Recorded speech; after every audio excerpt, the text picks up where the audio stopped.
So I'm a used car dealer, and right now I don't want you to buy a car from me. So right now is the absolute best time of year to be a car dealer and the absolute worst time of year to be a buyer of a used car. Because right now we're hitting spring selling season, we're hitting tax time. People get their tax refund checks and they come here to me to buy cars. They go to all these other car dealers and they buy cars. So right now prices are going to be the highest that they'll be all year round. Car dealers will be the least negotiable that they will be all year round. Right now, you do not want to be a car buyer. So I can tell you 2 days ago, we had like 4 rows of cars out here, and now we're down to 2 because we sold 21 cars in 2 days. Absolutely insane. It hit us all at once. On a Friday, we sold 12 cars, and then yesterday, which was Saturday, we sold 9 cars. So that's 21, yeah. Absolutely crazy. And we only had, I think, maybe 55 cars that were actually listed online to be sold. We have cars sitting in our storage lot. I think we got like 35 there. We've got another 10 that we got at junk. We've got another probably 30 that are going through recon right now, and then still some that I don't think are even transported yet. So we still got a lot of cars left, but the actual cars that are available for sale was only a little bit over 50. So we sold almost, 40% of the amount of cars that we had available in 2 days. And this is this time of year. It's absolutely crazy. And I'm here on a Sunday at my car lot because this is going to be the only day that I'm going to be able to record without having customers all around me. Usually you'll see me do a video out here at my lot. And randomly you'll see like one customer walk by every once in a while, because throughout the week we're not so busy where I can't come out here and walk the lot and do a video. But this time of year, nah, I couldn't. Well, we have 1, 2, 3, 4, 5, 6, 7 parking spots at my little car lot right here. We had all of those filled the last 2 days, pretty much the whole day. And then we had people that were having just like park way back here, stack up. We have to have traffic duty out here. One of us has to come out here and tell people where they can park, so they don't just park in the middle of the freaking driveway, because there's just nowhere for them to go. This is a situation we have to deal with every year, and it's even going to be worse this year because we have more cars this year. We're going to have more coming in than we usually have. Especially over the last 3 or 4 years, because it's been so hard to find cars. But now prices on the wholesale level at least have come down to a range where we were able to load up. We had over 150 at one point. We won't touch that again just because now that it's hit us, we're going to do double digits in sales just about every day until we're down to about 20 or 25 cars left to sell.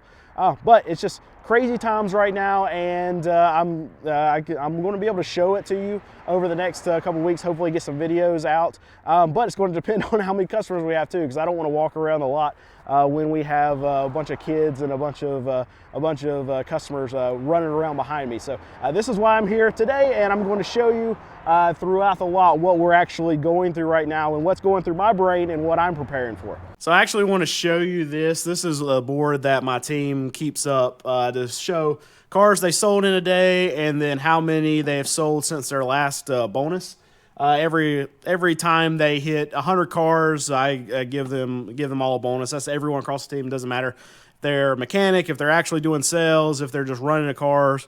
Everybody on the team gets something whenever we hit that goal each and every time. And in like 3 days ago, they had 0. They hit their bonus, and now a couple days later, we're at 25 cars. So just to show you how crazy tax time is, we were kind of dead at the beginning of this week. I think we only sold a couple cars, 2, 3 maybe. And then Friday we sold 12 cars. And then yesterday, which was Saturday, we sold 9 cars in one day. Is that right? 1, 2, 3, 4, 5, 6, 7, 8, 9. Yeah, and it happens all at once. And for the next week and a half, 2 weeks, as long as we have cars left, we'll be pushing double digits every single day. That's how crazy it is. I'm here today on a Sunday to record. I usually don't do that, but it's easier for me to do it today because I'm not going to be able to record throughout the week. So you're not going to be able to see. Maybe I'll get a few little clips here and there for some future videos, but there's just too many people here, and my team's yelling at me constantly if I'm here. Run a tag. We need a temporary tag put on. We need a test drive sent out.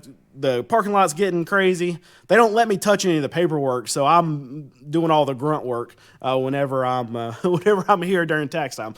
And they don't really even want me to talk to the customers. So they don't want me to do anything other than just shut my mouth and run the errands. That's what I get to do when I'm here when they're busy. But anyway, crazy times, and this just show you that it's all out for the next week and a half, 2 weeks. It's going to be, and then we'll just run out of cars, and then I don't know what we'll do after that. All right, so also during tax time, what I have to do is I have to try to get rid of all our turds.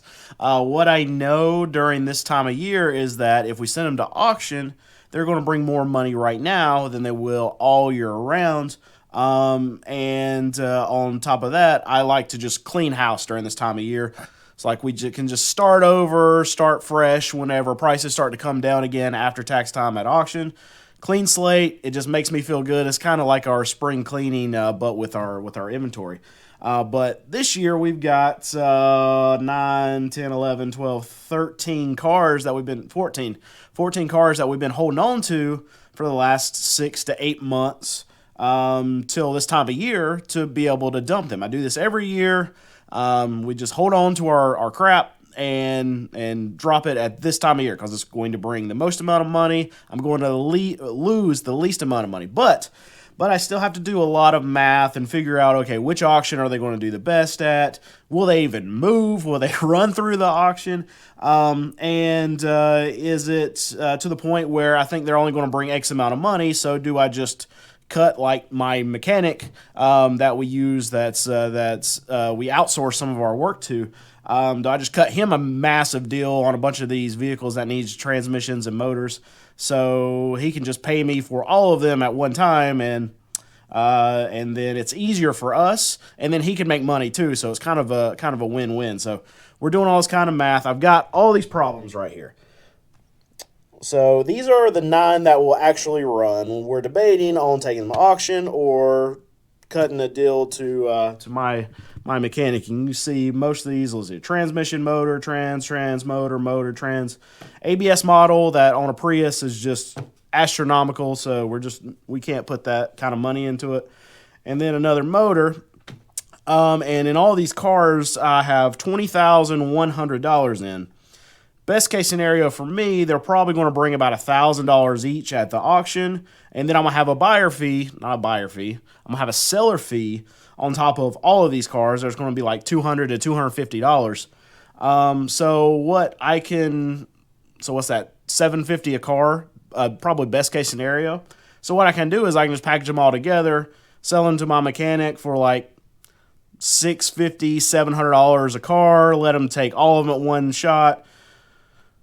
Win for me because we don't have to worry about getting them to the auction, worry about dealing with the auction to go back and forth with potential buyers, and I can just give them to him, and it seems like a win-win-win, right? And I only lose $14,000 in that deal.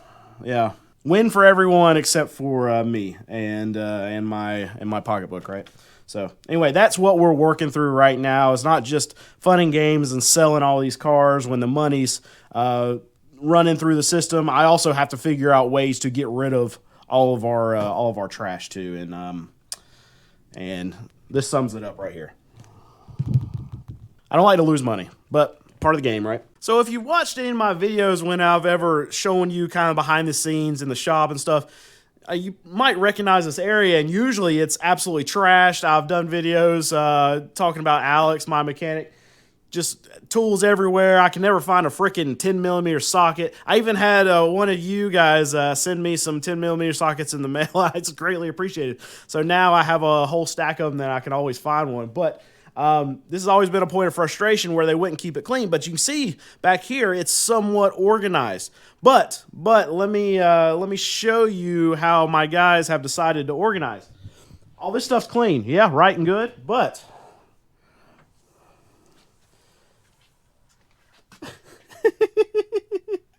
It had to go somewhere, right? And this is the somewhere. How are you supposed to find a part when things are like this? You can't. They're not going to be able to tell me what's in that corner back there. I mean, I guess it's funny, but anyway. So what we do is, I'm saying all this to say, what we do typically after tax time hits, we can't go buy cars because the prices are too high. So we go through the building and we clean up everything. Everything will look brand new in here because we won't have work to do. Alex won't have a lot of work to do. Andrew, who works on some of our cars and drives them too, he's not going to have a whole lot of work to do. So we got to we save like it's spring cleaning for inside here too. We clean out the lot, and then we clean in here. We got to find stuff to do because about month and a half, we can't buy cars at all at auction. So guys got to have something to do. I just want to show you how common dock fees are. So this is our dock fee right here, 0.